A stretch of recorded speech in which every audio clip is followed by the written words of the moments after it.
We be live. It's happening. All right. This is a very interesting topic. Topic That for too. me, and that too. But like me and Suze have been talking about this for a while, and we've been nerding it out, going over some numbers and discussing candidates in the upcoming elections in about a month in Iran. And we said to ourselves, wait, why are we not doing a stream on this? We should Yeah. definitely do a stream on this. Wait, is this zoomed in enough? Do you see the numbers, or do you need to zoom more in? I can see it on my screen. All right. Do you guys want to Someone was zoom? like maybe on mobile, there it we wouldn't be great. Yeah, there that's we go. better. That's better. All right. Guys, this is, I don't even know where to start. I have like so much to say about this. I don't know where to start. Okay. So actually, let me tell you something. The whole point, one of the main points, if you guys are not interested in that much of the details in the elections, the overall picture that I want you to take out of this today's stream is that Iranian elections is a joke. And yes, but that, also from its very design, it's just a joke. right. And that Iran is a country that has elections, and after today, you have to if you didn't know, like you should have known, but you will get absolute proof that Iran is not a democracy, even though it has an election. Okay, like it's all just a show to make it seem like people have a choice. But after today, you will realize that there is an illusion of choice. There is really not choice. It all comes down to this guy. Okay. Oh, I know him. Right. So the supreme leader, like, I'll show you how the system is created. That like he the candidate that he really wants to win, the way that they manipulate it so that eventually that guy wins. Okay, and this election, like, even the illusion of choice was stronger in previous elections in Iran. In this election, it's that illusion. It's non-existent. Like, it's not even like, it's just mask off fully. Like, guys, come on, like, at least put on a show to make it believable to some people, right? This election is such a joke right now, but we'll go over it. Okay. um All hail the supreme leader. Yeah. Yeah, good. All right, No, I'm saying, hey, don't make fun of our elections. We have our own style of democracy. Good one. Good one, Gasem. And wait, this is a little sidetracked, but I have to say it. Is Armin's hair naturally so fabulously curly, or did he put perm in there? No, it's all natural. Actually, it's amazing how so many people like that, because my teenage years was me fighting against it and trying to stop it from being curly, and then eventually I gave up, and then people were like, "Oh, this is nice." I'm like, "Wait, what?" So I didn't even know that this is like. So I just not doing anything about it seems to be. Anyways, let's get back. I had to highlight that because I encourage I support the curls, so I'm in positive reinforcement. Susanna has been a major influence on that. All right, Kenji is saying the first 9 names on this chart are conservatives. I know to expect it, but it still sucks. Okay, Kenji, you are one of the people who have been sucked in by the show, that you think like that the reformists are less bad, or like they're supposed to be taking the country into a better direction. Like, you were like, oh no, none of these are reformists. Like, yeah, you are one of the people that has been deluded by this apparent show between the fight is not between the conservatives and reformists. Okay. Yeah, but that's why I don't know where to get started. Okay, so who are the main candidates? The main fight, as people see it right now, is going to be between Raisi and Larijani. Okay, because Ghalibaf didn't register in favor of Raisi, because as he said to himself that if Raisi comes in. All right, so let me actually introduce you to some of these candidates, okay? So Raisi is the head of the judicial system, right? What is that called? Head of the judicial system? Let me see. Is there a better name for that? Chief Justice? Chief Justice. Good. Yes, Chief Justice of Iran. Good. Perfect. So he's the Chief Justice. Now he's running for president. So if he becomes a president, he's not going to be Chief Justice anymore. Ghalibaf is the head of the parliament. Is there a better name for that? Head of parliament. Speaker of the Speaker Parliament. of the parliament. Okay.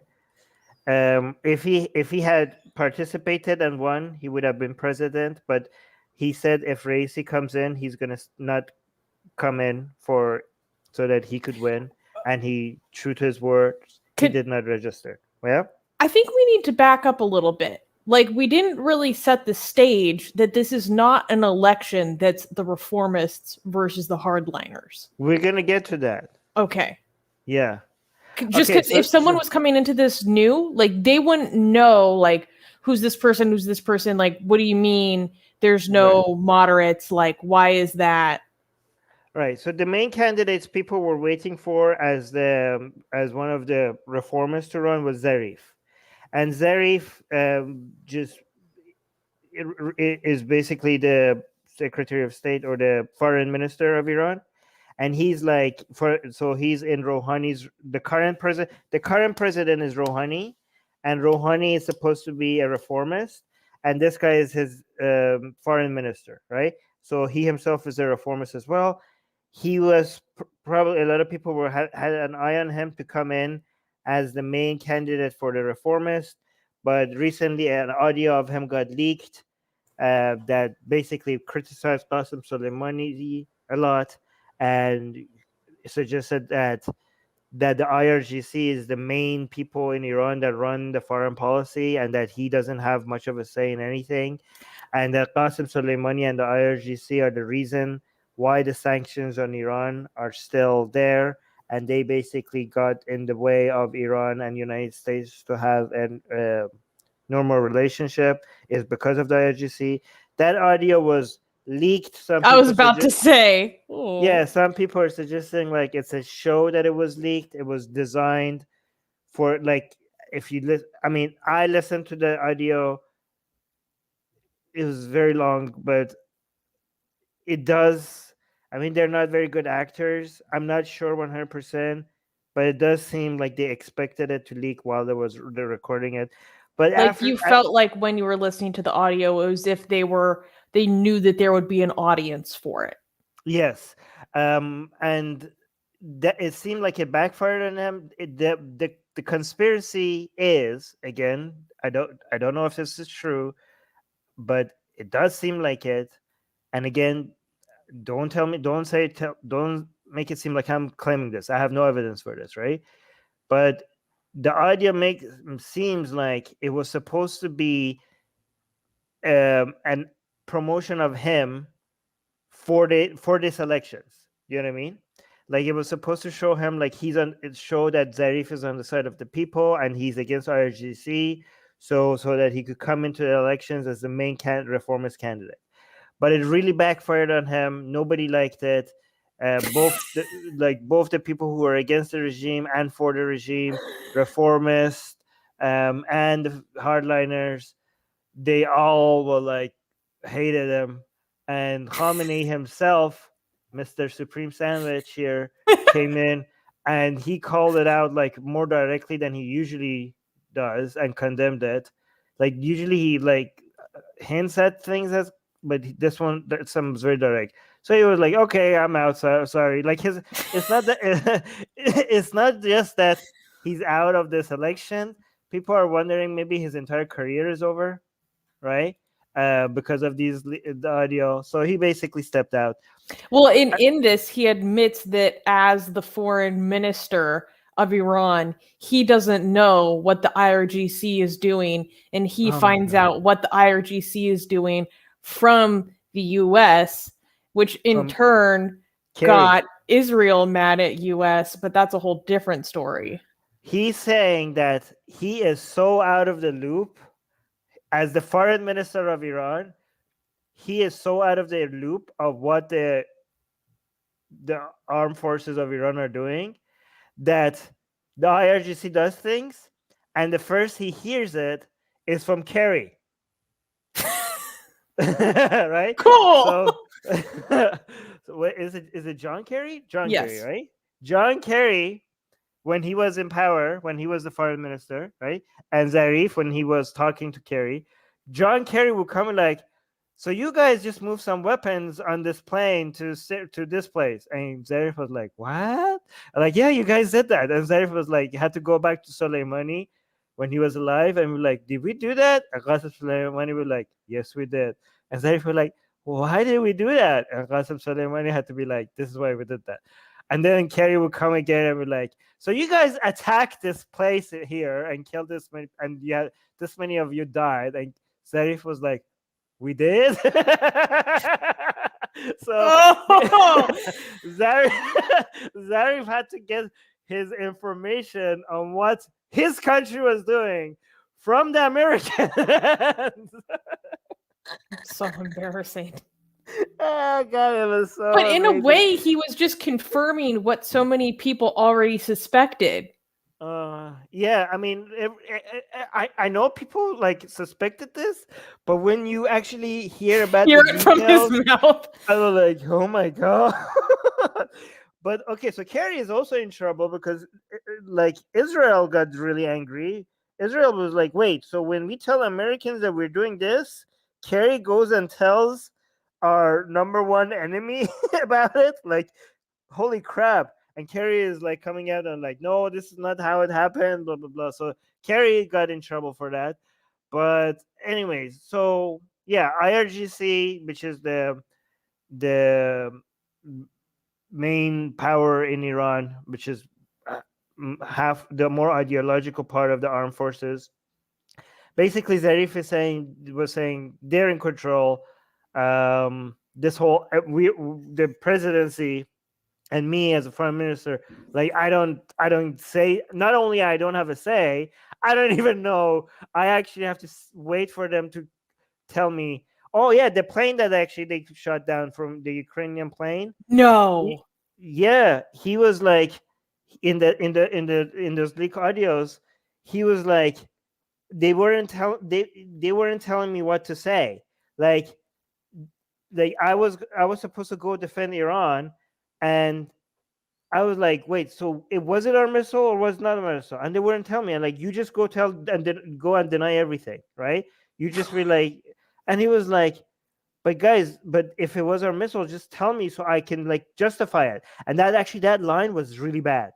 People were saying like, wait, so you just wanted to justify it? Like you were telling the IRGC, just tell me what happened so I could find out how to justify it, right? Doesn't matter what it is. It doesn't matter what it is. But so that was that is his job though. Yeah, that is his job, but that was really embarrassing. Okay, so anyway, since now he's out, if you add up all the reformists share to get, like, if you look at the stats based on this is the polls right now, all the reformists together don't add up to even like 1%, right? So so forget the I mean, actually no, a lot of people are saying, oh, Larry Johnny is the reformist right now, which is such a joke because Larry Johnny is like a he's like people are like, wait a minute, guys, we don't even have a reformist running, so people are not going to show up to vote. This is going to be horrible. People are like, wait, can we get one of our hardliners to pretend like he's a reformist this time? So Larry Johnny like, okay, I'll be the reformist. Like, what? You're not a reformist. Like, I know, but people have to come and act like they're choosing between hardliner and reformist. So I'll be the reformist this time. So it's like, you're like, let me put on my reformist hat. Look, guys. But I think what we need to highlight here is why it's important that there is someone who pretends to be a reformist. And part of this has to do with actually getting people out in the streets to vote. Now, why is that important? Because we need the facade that this is a system that the people participate in. And we need a certain percentage of the population to participate so we can make this seem like this is a valid democratic process, even though the entire way that the system is designed is inherently undemocratic. But you're saying that it is, well, I don't know how likely you would say it is, that there is a possibility of like very, very, very, very low participation in the election, basically as a form of protest, because people have been, you know, quote unquote, like tricked by the reformists so many times, and using a reformist to make them think that there's hope, make them think that there's change, to get them out and actually vote, continually disappointed to the point that people are now just saying, I'm not going to participate either way. Is that an accurate way of summarizing? Yeah, so that's a very good way of putting it. I'm going to make it even better, right? So, so Khamenei, it's true that he's completely control. I will show you guys how the system is created for him and his son Mujtaba. This is his son Mujtaba, okay? We'll get to him soon, maybe if we have time. But I'm going to show you soon how he is controlling this entire show, okay? But even though he's controlling the entire show, it's not that simple for him, okay? It's not that simple. They're like, oh, okay, so he's just going to pick a candidate and he's going to be president. No, it's actually more complicated than that. Because the things that Khamenei wants, they're kind of contradictory, right? So he wants three things. He wants a hardliner. He wants the reformists not to win, okay? Especially now, given that, you know, with the nuclear deal and everything, you know, sometimes a reformist winning might be in his interest, just so that there's some hope for people, so that there is no protests and stuff, right? But right now they want a hardliner to win, right?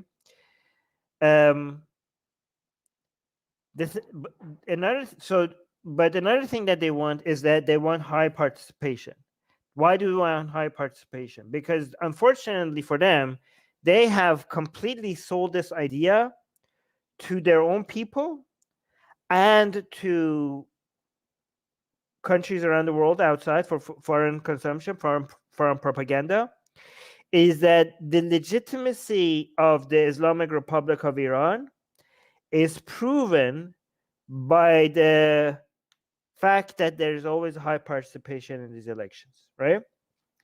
And they have, I think they regret it now, but they have Khamenei himself, time and time again, has come out and say that, I don't know why they said that. This is like such they created their own Achilles heel, that if there's low participation in the elections, that will completely destroy our legitimacy as a regime. Oh, So they have said that so many times. So you set the criteria. So you have already set the criteria, right? So you've said that, right? And people were like, wait, so okay. And also every time foreign countries like want to put pressure on Iran for its pure human rights records, they always throw the high participation numbers in elections as a sign that everybody's full of crap, because Iranian people would not participate in elections if they didn't believe in the system. And they always brag about the high participation numbers compared to all these other Western countries. You know what I mean? They're like, look at our participation numbers next to yours, right? So shut up. People really must want this regime, or else they wouldn't be coming and voting, right? And in the past couple of years, so people have woken up to the idea that, like, okay, maybe, you know what, this is all, every time we think like there's a choice, hardliners versus reformists, maybe if we get the reformists in power, we have a chance.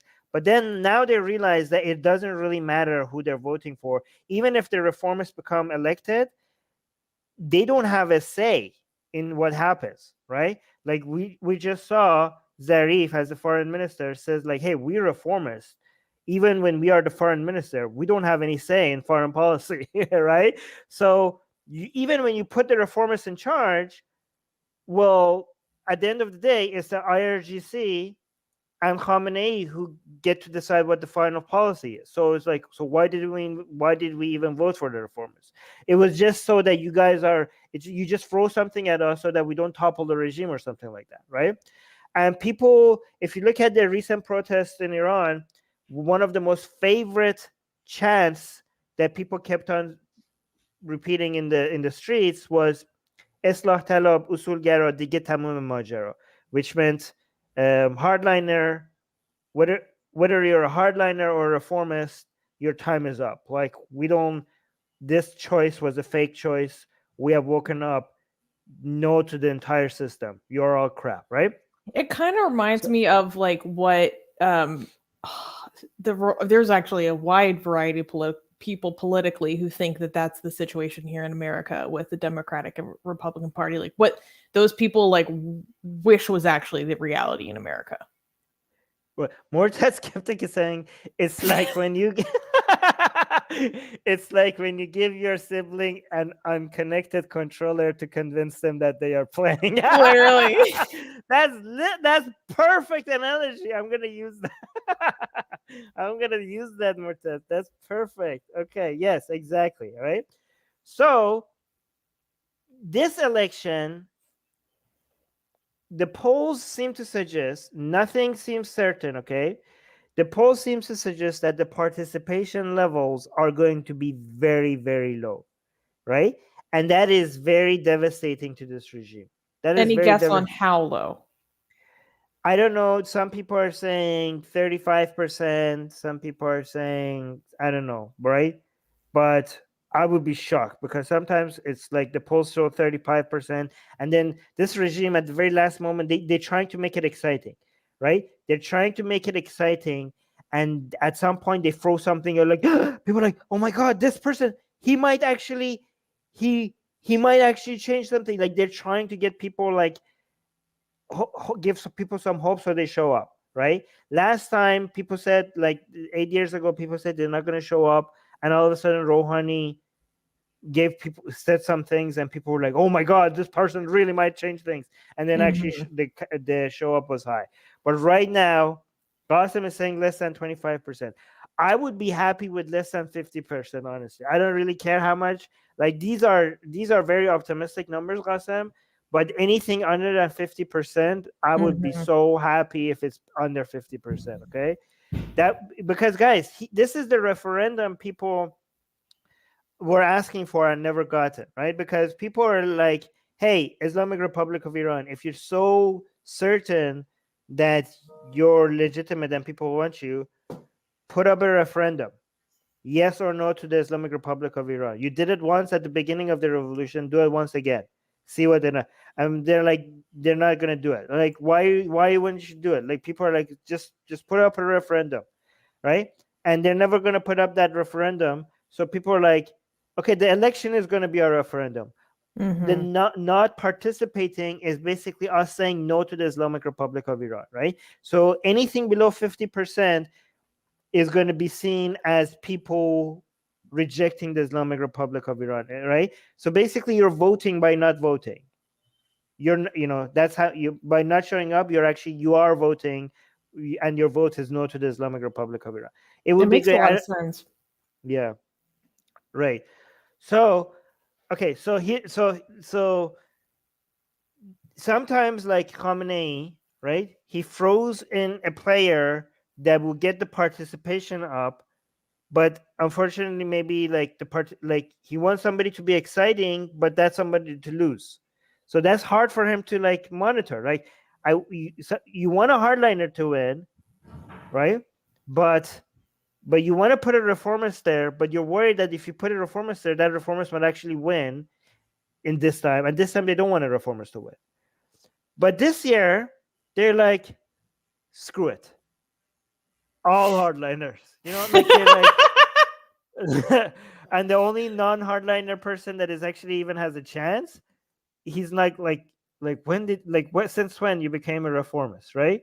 And this guy is so famous for corruption.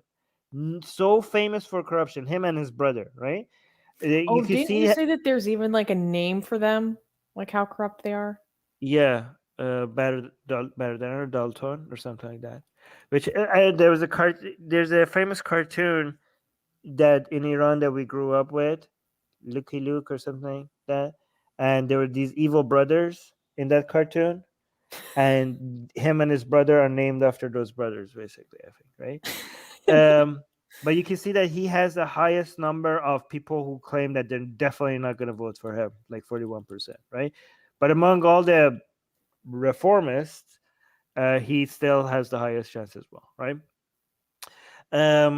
Yeah, so here's okay, but again, it's still not that simple for Khamenei, right?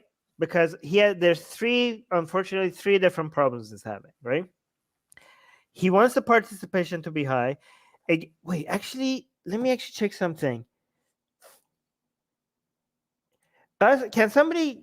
Oh yes, yeah, Dalton. Yes, exactly. Dalton brothers from Lucky Luke. Exactly. I'm gonna go Google this. Yeah. No, what I want to check is that I want to see if who was the Guardian Council. I just hours ago before we're going live on air, I just heard that Saeed Mohammed was approved by the Shorai Nagahban. What's the Shorai Nagahban in English? Guardian Council? No. Hold on. A Guardian. guardian. Wait, you just. Shorai. Yeah, hold on. Guardian Council. Yes, I'm correct. All right. So, but I just want to see if it's true. Saeed Mohammed. Did he got approved? Guys, I'm gonna show you how this approval process is. It's such a joke. That's Yeah. exactly what I wanted to touch on next. Yeah. Is how much the processes of even quote unquote approving candidates is it's from its inception it's a joke, but also the recent antics regarding their new criteria is just a complete circus. Mm-hmm. Yeah. I actually don't have this news right now. I heard like in Telegram they were saying that he was approved. I'll just go through the approval process with you guys soon. But before I do that, I do have to tell you what the dilemma is for Ali Khamenei, right? So the registration registration deadline was just a few days ago, right? And everybody was waiting to see if Raisi is going to run or not. Raisi registered like last minute, even though earlier he said he's not going to run, right? And my understanding is, you guys could you could correct me if I'm wrong, that Raisi would not have run without the blessing of Khamenei, right? He would not have done that, right? So he was waiting for his permission. And my understanding is that Khamenei's first pick, based on some of his speeches and the hints that he has given, his first pick was Saeed Mohammed. Okay? But unfortunately for Khamenei, and I will tell you guys why it was Saeed Mohammed. Unfortunately for Khamenei, Saeed Mohammed is not known by most Iranians. You can see that almost 60% of Iranians don't even know who Saeed Mohammed is. So bidding on Saeed Mohammed by Khamenei was very risky, because then one of these reformers could have won. Well, right? and then did you already mention how he gave like so many clues that were very specific about what kind of person he would want to be the next president, and how it all basically described Mohammed He Saeed? basically Khamenei said, my candidate has these qualifications. And basically, if you actually listen to the qualification, it will basically kick everybody else except Saeed Mohammed, right? So he was really clearly hinting at, this is my guy, vote for this guy. But it's hard to get him to the front line. It seems like it, okay? Again, none of this is for sure, because he is like not known, okay? So to make sure that so unfortunately for Khamenei, at the very last minute, he gave the green light, I think, for Raisi to step in, right? And Raisi is like the Chief Justice, and he is very well known. Like, look, he 41%. Like, he's clearly by a huge margin the front runner right now, right? So him entering basically lowered the chances for Saeed Mohammed to win, astronomically lowered his chances, right? And Saeed Mohammed's um, fans were like really angry that Raisi actually stepped in. They were like, because these are all hardliners, right? They're pro Khamenei, pro like hardliners, and they were like, Raisi, don't know you. They're saying, Raisi, you should stay Chief Justice because you're good there. Please don't come in. But they didn't want him to come in because they wanted Said Mohammed to win, right? But why would Khamenei not pick Said Mohammed over Raisi? Two reasons. One, Said Mohammed was part of IRGC, right? And IRGC is getting bolder and bolder. There's a whole bunch of IRGC people here, by the way. Bolder and bolder to act like not be that they control a lot of Iran's economy and politics from behind the scene. But in the past couple of years, they'd like, you know, guys, we have the guns, we are in control. We don't want to control everything from behind the scenes. We want to just step into the limelight. We need our fair share of the power, right? We need to, like, the IRGC is getting bolder and unapologetic about how they need to be involved in Iran's decision-making process. And not just like what they're saying, like, why is it that the people who are giving the blood and sacrifices, why do they have to step back when it comes to we are the best people to actually run this country, right? It's interesting because the IRGC, this goes against everything Khomeini, which is the founder of the Islamic Republic of Iran, basically his, where does it show? So this is Khamenei. It must say predecessor. Is that what it's called? Yes, first holder Khomeini. Okay, I hope you guys know these things, by the way. So Khomeini had said that IRGC should never enter politics a couple of times. I think even in his will he mentioned that IRGC should never politics. But now they be entering politics. Okay, right? So, and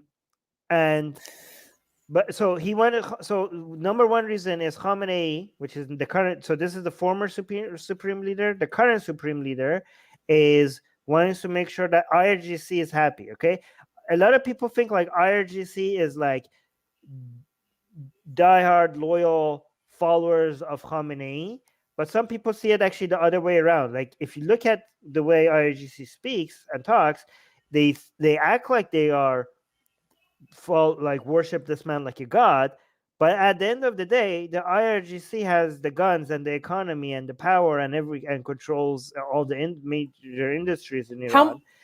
And at the end of the day, if they really wanted to, they could just do a coup and remove the supreme leader. But they don't act like it, but they can. Technically, they can. So some people say like it's the other way around. Actually, it's the supreme leader who needs to keep IRGC happy, not the other way around. Go on. What do you say? Can you remind me how much of the economy the IRGC controls? It's over 50%, right? Yeah, there's so many numbers. People estimating. Some people say 30%. Some people say more than half. Some people say 60%. Depends on what you mean by control, right? Some depends on like, do they have their, like, if you say, do they have their tentacles in, like, they have some influence in it, or they outright control it? It really depends on how you define control, right? But they are heavily involved in Iran's economy, right? So they are the ideological branch of Iran's military, but they are now way more than that. Originally, they were this. So Iran's armed forces there's two of them. There's Artesh and there's the IRGC. The IRGC is the more ideological one. The Artesh is the older one that was there before the Islamic Revolution in 1979. And Khomeini created IRGC originally just as an anti-coup measure against the Artesh, right? Just to make sure that the Artesh doesn't come and unseat all the mullahs. But now, the IRGC itself, that used to be an anti-coup measure, is now the greatest threat for a coup. And this could become this seemed like it was a slow coup at the beginning, right? Because before Raisi jumped in, it seemed like most of the candidates were from IRGC or the armed forces, and people were comparing this to a slow coup, as in like they used to control everything from behind the scene, but slowly they're going to come take over every single major political institution in Iran, and the IRGC is just going to be like in front of the scene and behind the scene controlling everything, right? So people were seeing this as a battle between the people with the boots versus the people with the turbans, right? And now Raisi represents the turban people and Muhammad represents the boot people, right? And Raisi might win. You going? Well, I also wanted to talk about the Guardian Council, and like, just so for people who don't know, what is the Guardian Council? What is its role? I'm going to get to that. Okay, and what conflicts of interest do they have? And what are the recent antics? Because that blew my mind. Yes, I'm gonna get to that. Okay, so yeah, so I told you the first reason why Khamenei wanted Muhammad. Okay, the second reason why Khamenei might have not, in my opinion, this is my opinion, which could be completely wrong. Okay, the second reason why Khamenei maybe didn't want Raisi to come in until he was desperate to give him the green light last minute is because Khamenei, it has been reported that Khamenei wants his son Mujtaba Khamenei to become the supreme leader after he dies. Okay. However, there's a lot of problems with Mujtaba being the supreme leader. First of all, he's too young. Second of all, his religious authority like is not that high when it comes to religious scholarship or ijtihad or whatever hierarchy these idiots have over who's like a mujtahid and who's not. Well, but there are some people basically kind of talking to him as if he's like circumvented some of those levels and he's already like Ayatollah. Exactly. So he's like let's say like he's like a blue belt, and you need to be a black belt religious loon to be able to be supreme leader, and he's like blue belt, and people are like, if you actually go to Qom, you can see the way people are now talking to him and like greeting him. They use phrases like as if he's already a black belt, and some people have seen that as a signal that maybe they're preparing him to become his father's successor, right? And that would be amazing, because this is, if he becomes the future supreme leader, this is going back to the monarchy situation where your son replaces you, which is amazing, right? The problem is that Mujtaba really right now doesn't look like he has a chance, even though Khamenei wants him to. And because Raisi has the highest chance as of right now to be the next supreme leader, and making him the president will increase his chances to be the next supreme leader and reduce the chances of Mujtaba Khamenei. Okay. As an example, because Khamenei was the president before he was Ayatollah. Susanna, so there's precedent for this. So exactly. So when Khomeini was the supreme leader, Khamenei was the president, and now Khamenei is the supreme leader. So there's a precedent, as Susanna just said, for the ex-presidents to become supreme leaders. So Raisi might just follow exactly Khamenei's path into supreme leadership, right? So, yeah, but Khamenei gave him the green light, putting Mujtaba's path to becoming a supreme leader at jeopardy, but he kind of had to, okay? Another interesting factor is Ahmadinejad. In all of this.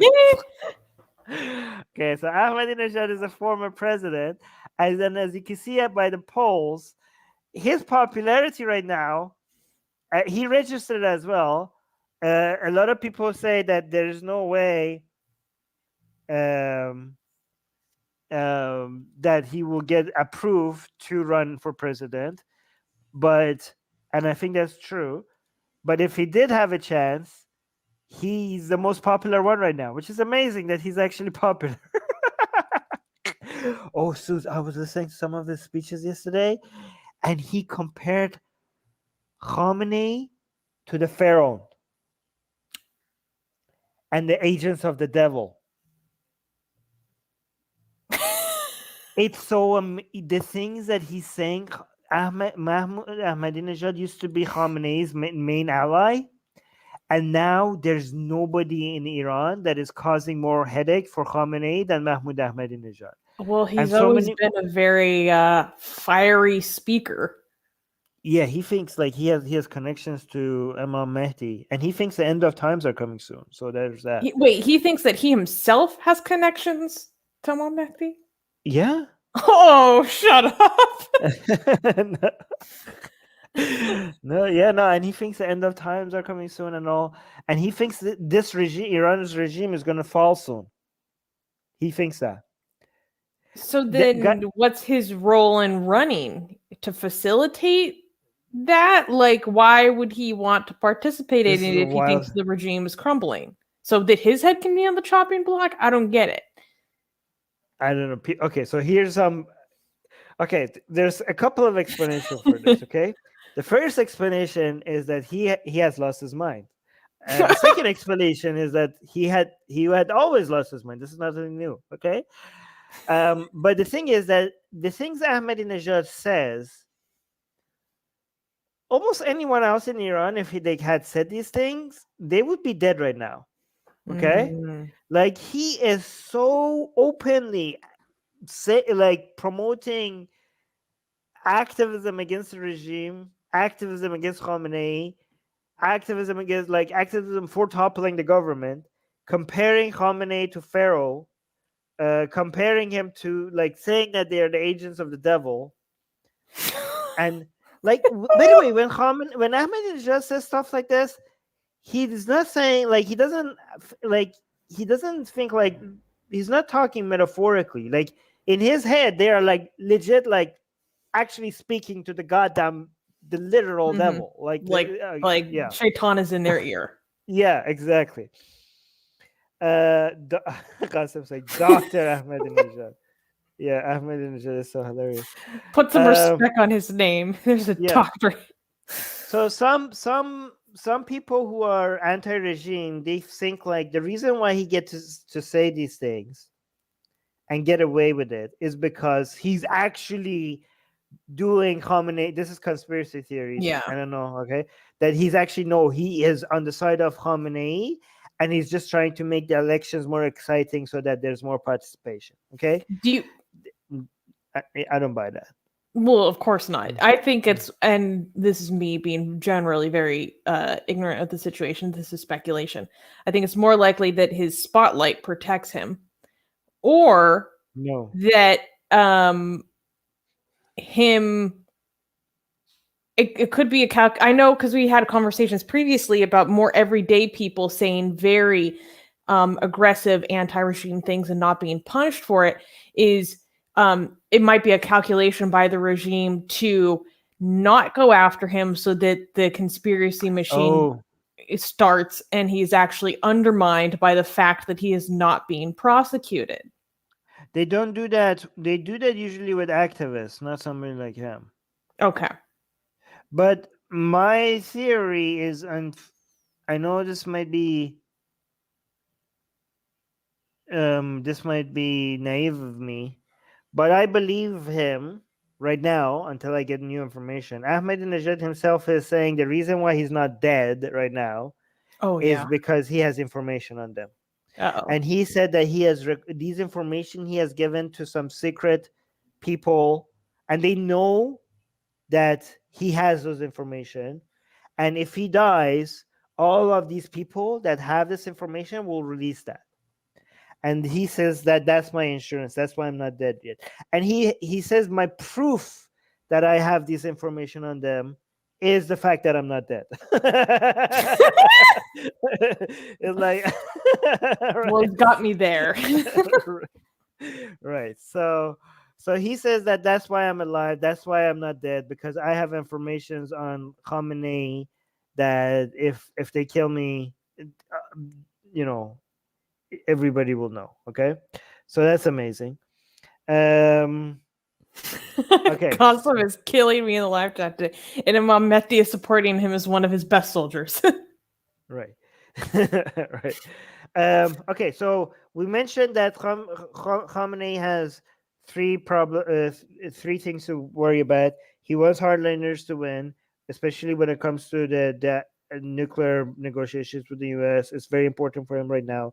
He wants high participation, so he's trying to find out to create an illusion of like, hey, people who don't like us, you have a shot. But this year it's very difficult to create that illusion.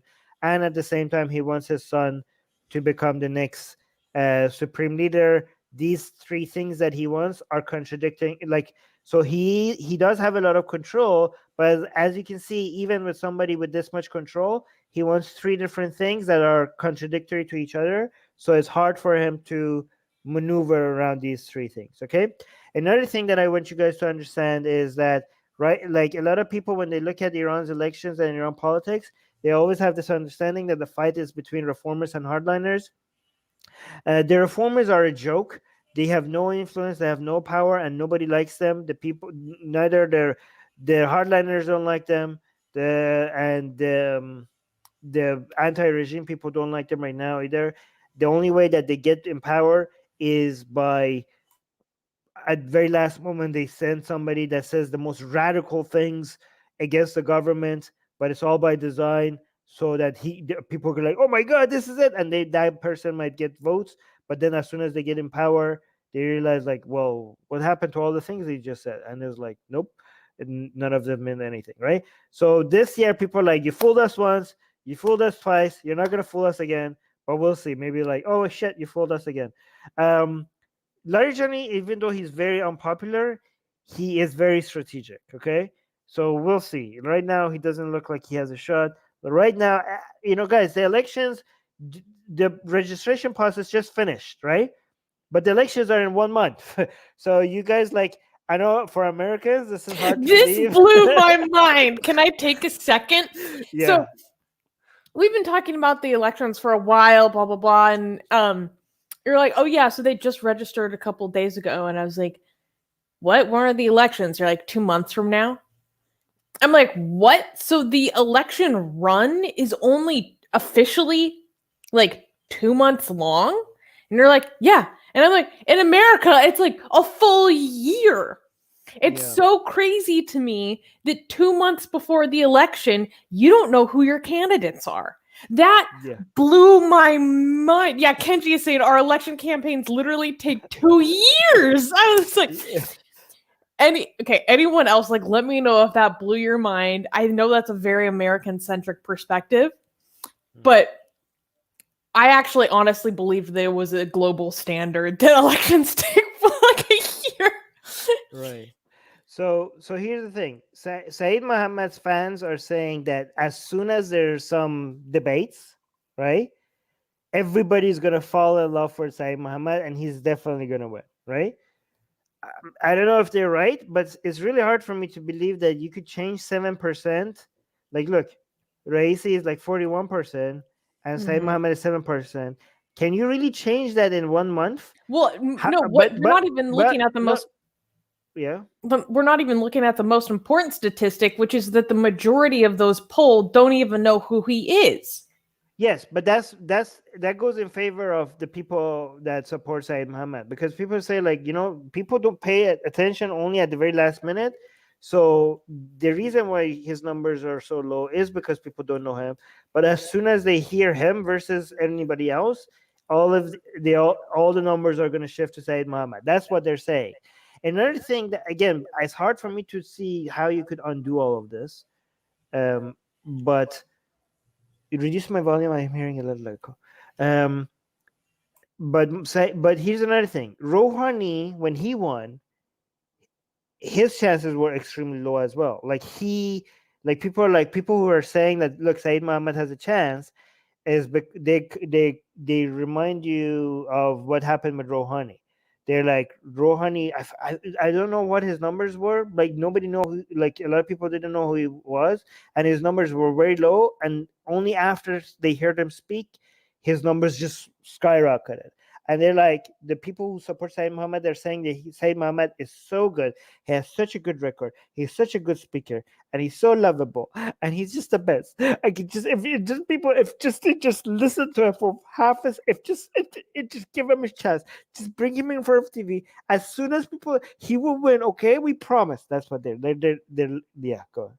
You want to say something? Well, I'm curious about what you think about my thoughts on this. So, and these are like very rough, like outsider perspective thoughts. Like, do you think, well, you kind of just explained what the situation with Rouhani and how he wasn't very well known. Do you think the regime is moving away from Mohammed Syed because of how low his engagement is with how few people know of him? Like if he did get pushed through and won the election, like their meddling in the way that they picked him from the get-go would be too obvious, or is that not a concern of theirs? No, I don't think that's a concern. I mean, I'll show you how obvious the meddling is because you wanted to talk about the Guardian Council, and we can get there. Oh, but I was trying to get to the point that the battle is not between hardliners and reformists. The battle right now is between hardliners group A, hardliners group B, and IRGC. Okay, that's the real battle. Okay, hardliner A, hardliner B, and hardliner IRGC as well. Okay, I mean less yeah. So, high. So people again echo. So, hardliner A would be people who basically worship. Okay, here's the thing. Actually, I have to clarify. When it comes to hardliners, the people are different from the people than the players. Okay, the hardliners in Iran, the people who support the hardliners, they are completely ignorant about the drift with the gap between the fight between the hardliners, right? They're like Khamenei is like our god. They don't say that, but they act like it. And IRGC is his sword, and all these racy and all the other hardliners are basically in his army, right? They think that there's a united front. Okay. However, in the behind the scenes, the actually what's happening is that everybody is fighting because Khamenei will die, and everybody is taking position about who's going to inherit the power when Khamenei dies. The battle has already started. The battle has started a couple of years ago, and people are taking their position. So there's a major divide. Oh, that was the word I was looking for. Between the hardliners, and the hardliners have done a very good job at not making that very obvious by making the reformists the enemy to create an illusion of unity among hardliners. But right now there is the unity is actually the battle between hardliners is so ugly. Like once you peek behind the curtain, it's getting very brutal, and it could get devastating, right? So on one side you have people who will back Khamenei's favorite pick, which is Mujtaba. Then you have some other people in Qom who never liked Khamenei but don't dare speak about it, and they are trying to get ready for his death. And then you have people who will back Raisi, and then you have people who are, and then IRGC as well is just trying to make sure that all of this power shift is going to happen in a way that they manage to even get more control of everything, right? So yeah, so there's a lot of battles behind the scenes, and it's not. I'm trying to divide it in 3 groups, but if you actually look at it, there's like 20, like, or more. Like, it's very, very divided, right? So that's that. But now I want to go look at your favorite topic, the Guardian Council, and how that works. Okay. Oh, so yeah, you want to say something? Oh no, I was just it really took me. What? Um just the circus of it all. And I'm like, Yeah. how are more people not talking about this? Right. Okay. So, let me just close, like, complete, show you, every one of you, how ridiculous this is, and how the system has been made in a way for Khamenei to be, or whoever the supreme leader is, to have complete control over the elections. Okay. So, Suze, read this. Okay. Electoral system. The president of Iran is elected for 4 years, a 4 years term that renewable only once. Okay, so like America. It is the country's highest directly elected official, the chief of the executive branch, and the second most important position after the supreme leader. This is not true, by the way. Well, on paper, it's On the paper, second. yes. On paper is the second most important. Yeah, okay. In any Iranian citizen born in Iran, believing in Allah and Islam, who has been loyal to the constitution, guardianship of the Islamic jurist, or walay fakti, never mind. Supreme leader, Islamic Republic, may register as a presidential candidate. Okay, interesting. So that kind of means you kind of have to be a Shia to run. Yeah, I guess. Yeah, I guess so. I think a lot of people, by the way, I think 500 people registered. Some of them women, by the way. And I mean, I'm not saying that like all Shias believe in the guardianship of the Islamic jurist, but yeah, like that is specific. Anyways, an institution called the Election Monitoring Agency, and managed by the Guardian Council, vets the registered candidates and selects a handful to run in the election. The voting age is 18. The Guardian Council does not publicly announce the reason for rejections of a particular candidates. Wait, you took it from me. There we go. Sorry. So they get to select who they want, and they don't have to say why people were not chosen. Although those reasons are explained to each candidate. Women who registered as candidates have been excluded for standing for election by the Guardian Council. We have not rejected any woman due to being a woman, spokesman of the Guardian Council said. He clarified that there is no obstacle for women's registrations in the elections. Those approved by the Guardian Council are put to a public vote on the weekend. The winner is the candidate who got 50% of the votes plus 1 vote. If no one gets enough votes the next weekend, once again, an election will be held only between the 2 candidates with the most votes. That's good. No, the main point I want you guys to see is that everybody gets to register. Well, everybody that is Muslim or whatever and believes in this and that. But the Guardian Council has to approve if you get to run after you register. Okay? Have to approve. So what is the Guardian Council? Okay, mute yourself because there's echo every time I'm talking.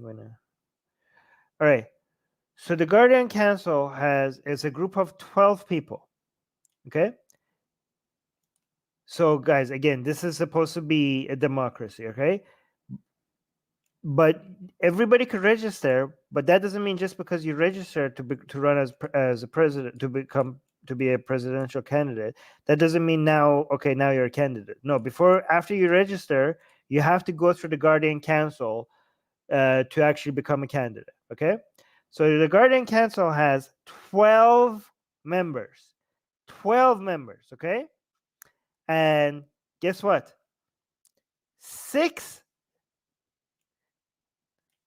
The Iranian constitution calls for the council to be composed of 6 Islamic faqihs, or experts in the Islamic law. So 6 Islamic experts. So 6 of the 12 are Islamic experts that are picked, that are selected by the supreme leader of Iran. So 6 of the 12 people in the Guardian Council are picked by Khamenei, right? What about the other 6?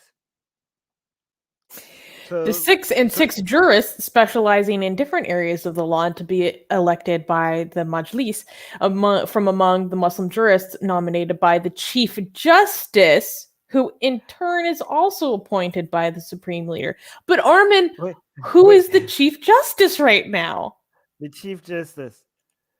Oh, it's Racy.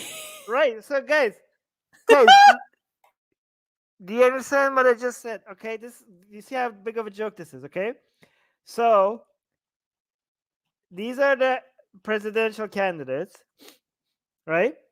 They want to run, they register, and there's supposed to be a democracy. But the Guardian Council has to approve them first. The Guardian Council has 12 members, 6 Islamic experts, and 6 legal experts. The six legal experts, the 6 Islamic experts, are picked by Khamenei, and the 6 legal experts are picked by the Chief Justice, who is running himself for president, and the Chief Justice is also picked by Khamenei. Basically, everything comes down to Khamenei. So if he doesn't want you to run, he will just it all comes down to him. And as you read, they don't have to give you a reason for why you were not approved. Do you see how stupid this all is? Do you see how yes. oh my secular? Wait a minute here. Something seems off.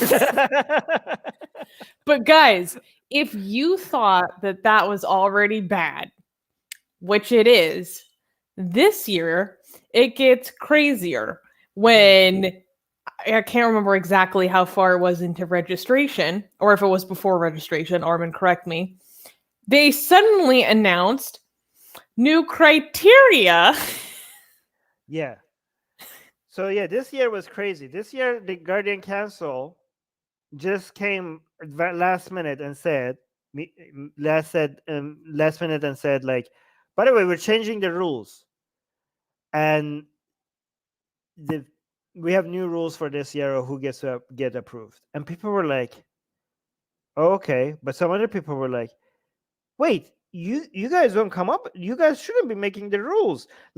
Based on the Constitution, they're not the ones who make the rules. They're the ones who actually enforce the rules, right? On who gets to become a candidate. And the Guardian Council was like, shut up. So they had completely changed the rules on who gets approved this year. I mean, the rules are a joke anyways, because at the end of the day, they don't have to tell you why you didn't get approved. But they come up with a completely new criteria of who they approve.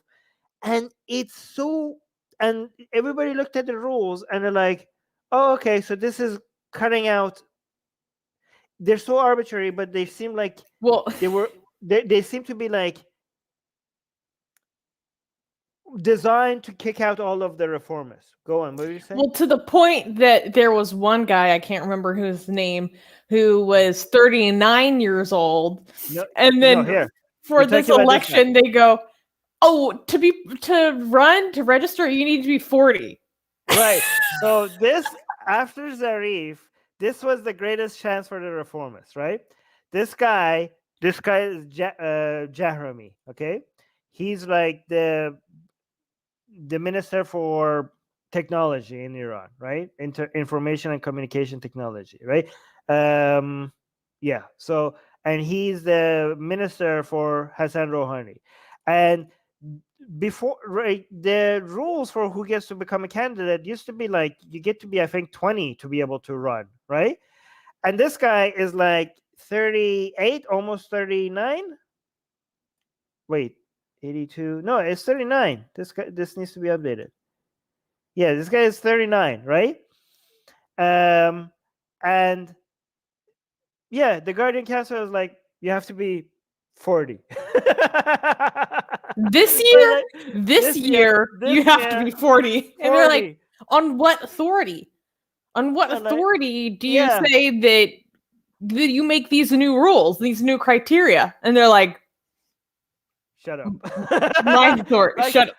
guys, Just like stop asking questions. they don't have the authority based on their own rules, based on the country's own constitution. They don't have the authority to make up new rules. Like the parliament, I think, gets to do that. But this year, like, yeah, this year you have to be 40. So basically, the second highest, like, it's so. Oh my god, it's such a joke. It's amazing. All right. Well, yeah, and it's just so open. And it's so obvious. And then that's why it just is such an outrage to me when people like Kyle Klawinski, who are ostensibly, American progressives, like genuinely say that Iran has a democracy. Whereas, like, even before the Guardian Council pulling this BS, like the structure of it from the beginning leaves all power back in the hands of the supreme leader. Yeah. Its very design is undemocratic. I mean, yeah. It's all him. Yeah.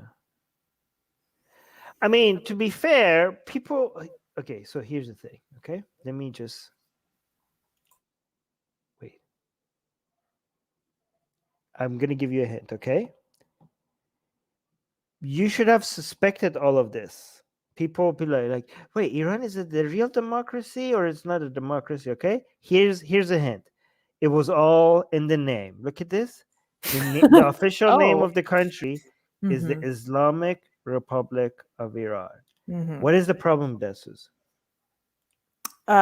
Islamic and Republic is contradictory. Exactly. Right? Because the supreme leader, where is he? Where is he hiding? Where's the supreme leader? Oh, I think it was this page. There we go.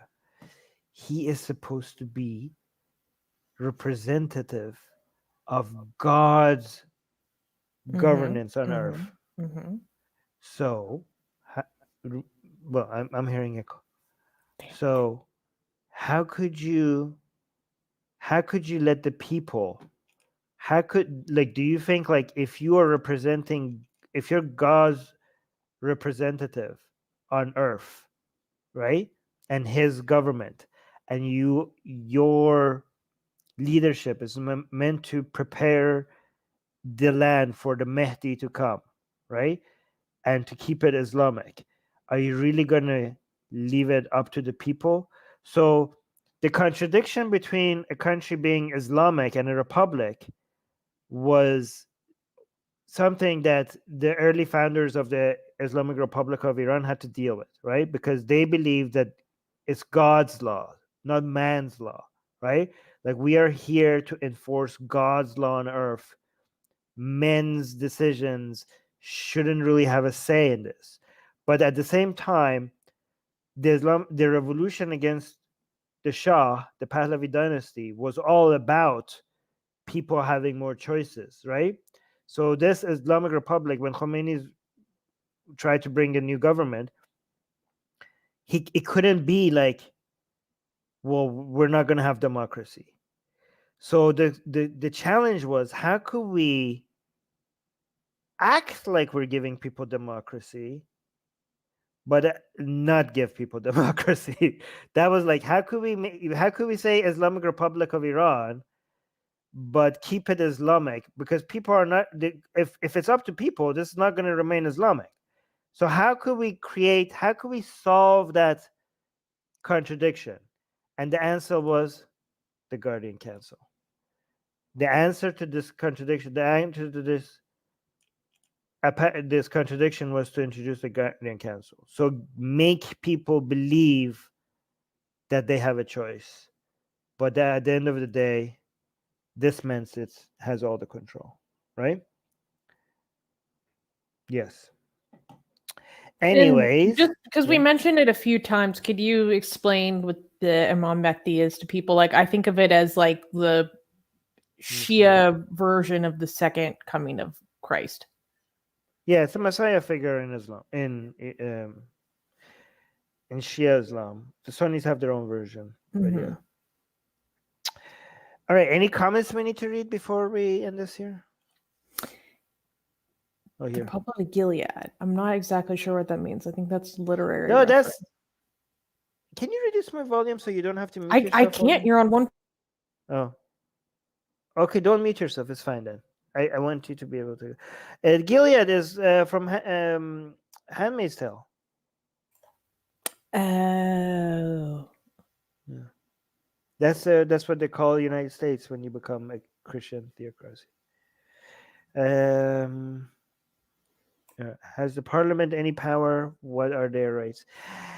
Guys, the parliament is okay. So here's the thing: even the parliament right now in Iran is in control of the hardliners, right? And even they recently came out and made a major decision against,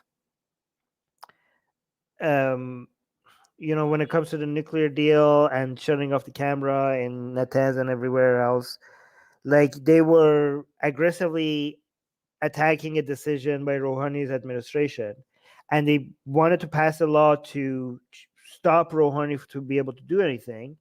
And Khamenei just came out and gave a speech about letting Rouhani's administration do what he's doing, and the parliament immediately stopped.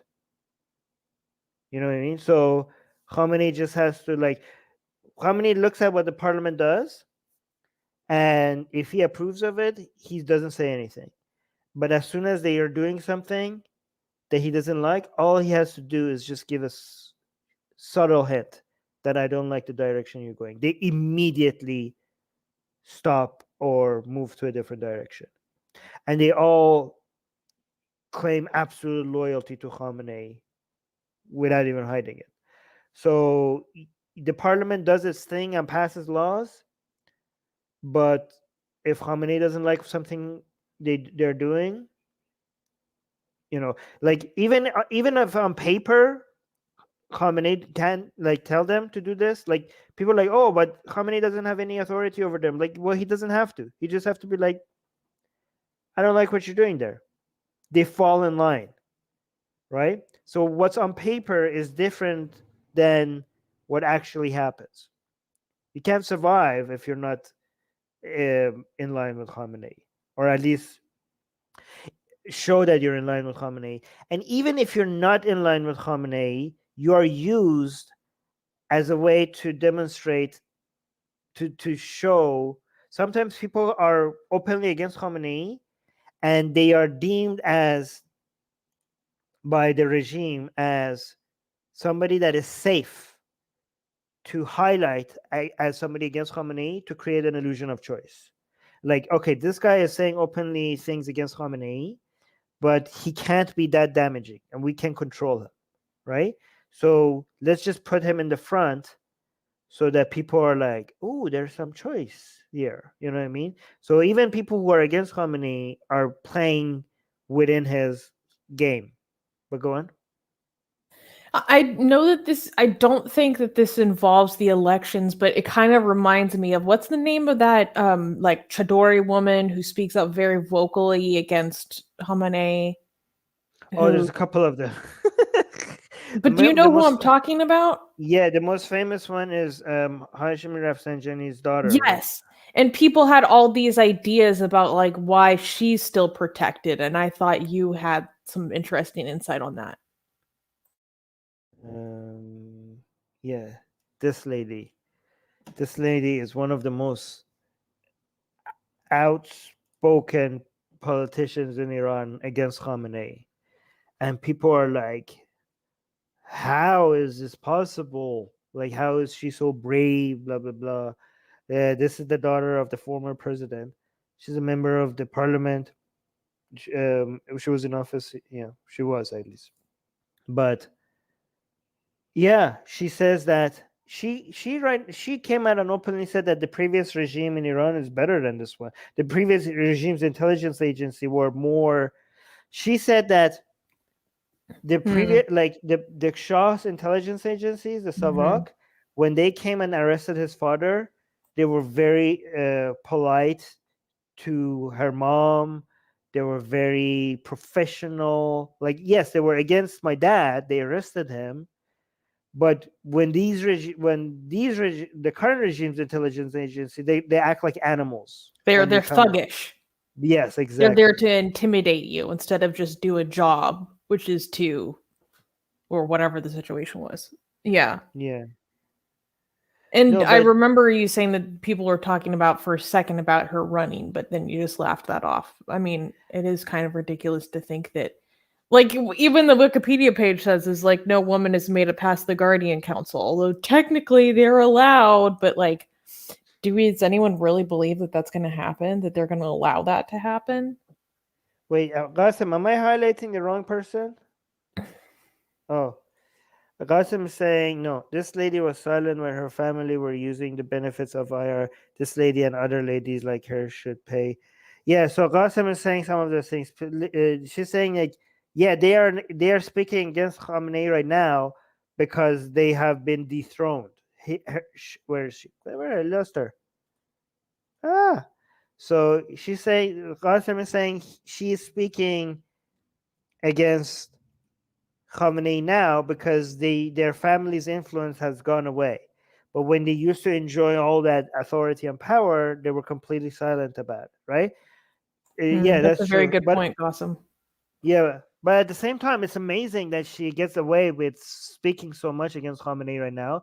And some people in Iran are theorizing the reason why she gets away with it was because maybe they were want to introduce her as an option to people so that they could get the participation in the elections up. But again, that But was now that it not. doesn't look like that, why do you think that she's protected? I mean, she's a daughter of um, Mm-hmm. her father is like here. This is her father. Okay, this man is responsible for putting Khamenei in power.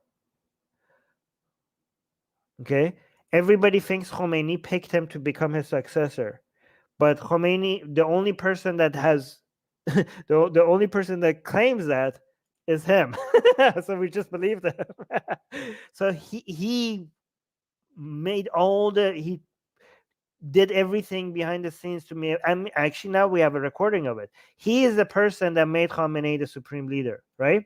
Oh, wait, go And back. It even says on his Wikipedia page, during his 40-year tenure, Rafsanjani amassed a large amount of power, serving as the Speaker of the Parliament, Commander-in-Chief during the Iran-Iraq War, President, and chose Ali Khamenei as the supreme leader of Iran. right, exactly. So, well, what? and the current theory, the most, oh, Qasim agrees. The current, I don't know if this is true again or this is a conspiracy theory, but he died, right? He died in 1997, and people say that he was executed by Khamenei. Like they say that his own daughter and his family saying that there's evidence of radioactive stuff. Um, so his death is What? actually, yeah. Let me see.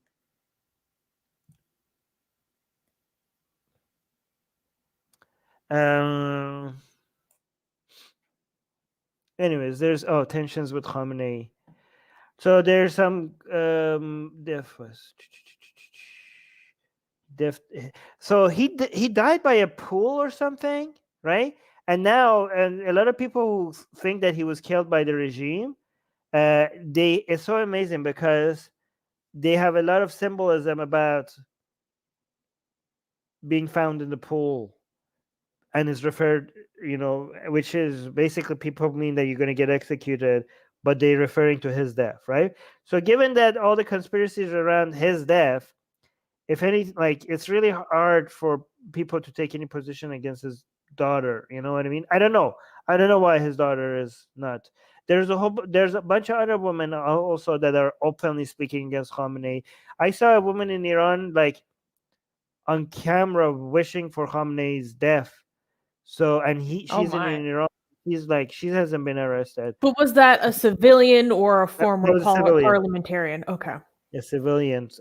Somebody who some mothers that lost their son with execution. I just think like it's one reason why these people are not getting arrested or executed might be because the current regime is a bit afraid, right? Like maybe they're losing their grip on people, and it just gets too much if they go after maybe it's just that there's just too many, and they do look. A lot of them look. It's easy to sympathize with the mothers of the people who the government killed. I mean, these are just mothers who are cursing the regime, cursing Khamenei for killing their children. So if you go and kill them or arrest them, it's just so evil. Like, I mean, not that everything they else do is evil, but this is just like over the top. Like, I think they're afraid of people's what you're wrath. really saying is that it's not strategic to be that level of openly evil. Wait, oh yeah, sorry. Rafsanjani died in 2017. Of course. I'm sorry, I made a mistake. I highlighted the wrong number. Yeah, of course. I was like a kid back here. My years, 2017, not this one. No, yeah. I was a baby. Yeah, no, I remember Rafsanjani throughout all my childhood. Sorry, my mind is like not good with time. Here, Qasim saying he was killed in a pool that belonged to Shah's queens. Wow, that's somewhat ironic. Oh, look at this. This is what I was talking about. Oh, read that one. Qasim is saying the slogan of the hardliners is basically, quote, those who want to negotiate with the United States, Farah's pool is waiting for you. Yeah, Farah is the name of Shah's wife, and that was his pool. And basically, that's a reference to like, if because Rafsanjani at the end of his life was trying to find ways to become closer to the West, to have better relationship with other countries, and then he died, right? So now the hardliners who are against negotiating with the US, they're saying like, okay, so you want us to get closer to United States? We'll do to you what we did to him. So they openly brag about it. So it's amazing. Oh my. Anyways, we've been going for a while, so let's end this here. But like you said, to kind of close, the registrations for the candidates closed recently, correct? Like just a few days ago, right? I think 2 days ago, yeah. Okay, so then we still have 2 more months running up for the election. 2 more months or 1 month? I think 1 month. Okay, by now, probably. Yeah, 1 month. Hold on. That's so crazy to me. Like 1 month before the election, who's even approved to run?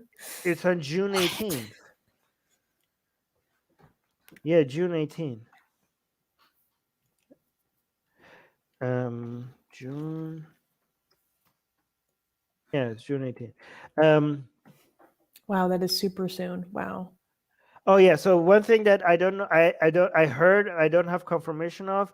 So the next thing that we were waiting for was to see which candidates are going to get approved by the Guardian Council, and I think it just happened.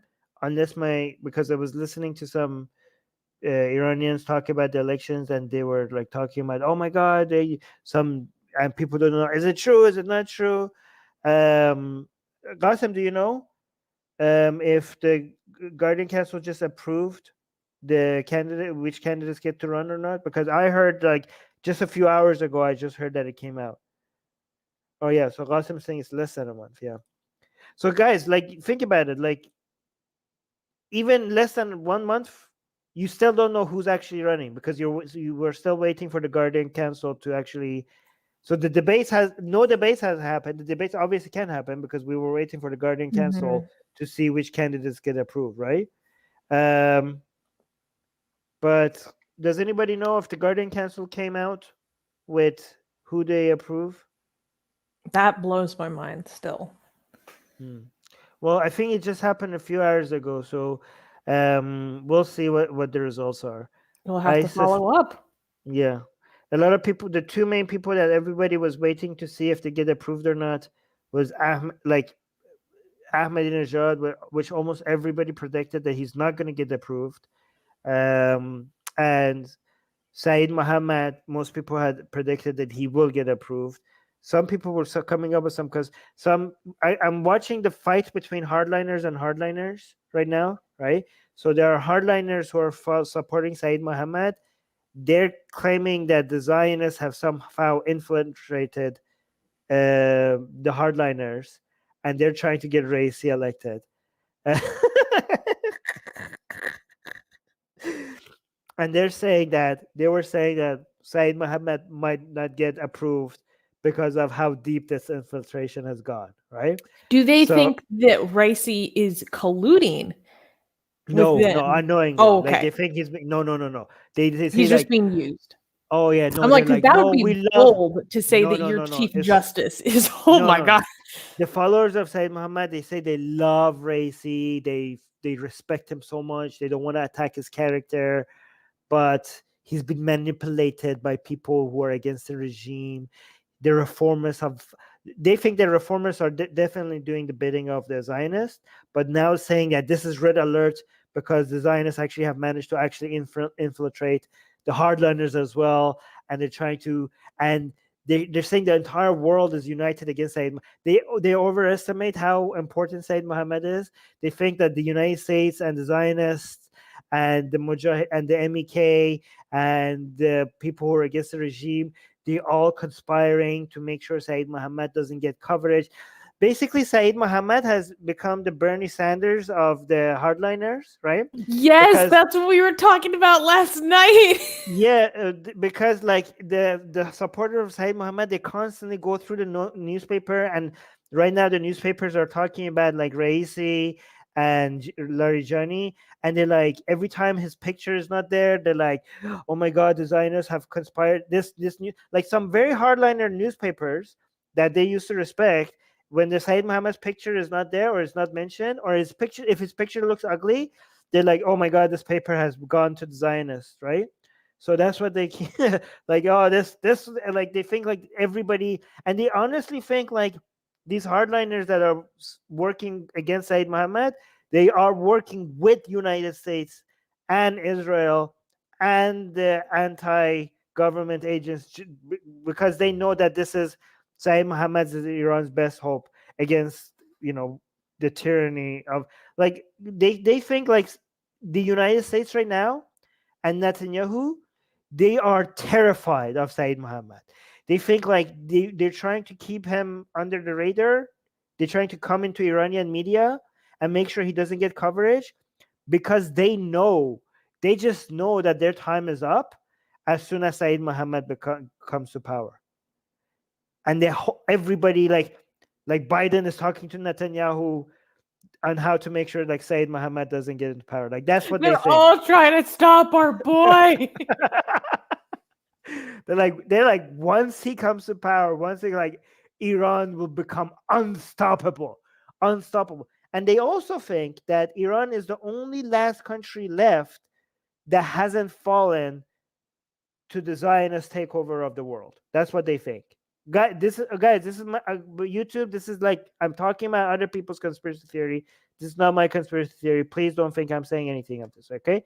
They think Iran is the last chance. Every other country has fallen except Iran and maybe North Korea. Okay, and they're saying like we need to hold the line because Iran will not like if we hold the line as like the people who are the supporters of IRGC, as people who are the supporters of the Khamenei, right?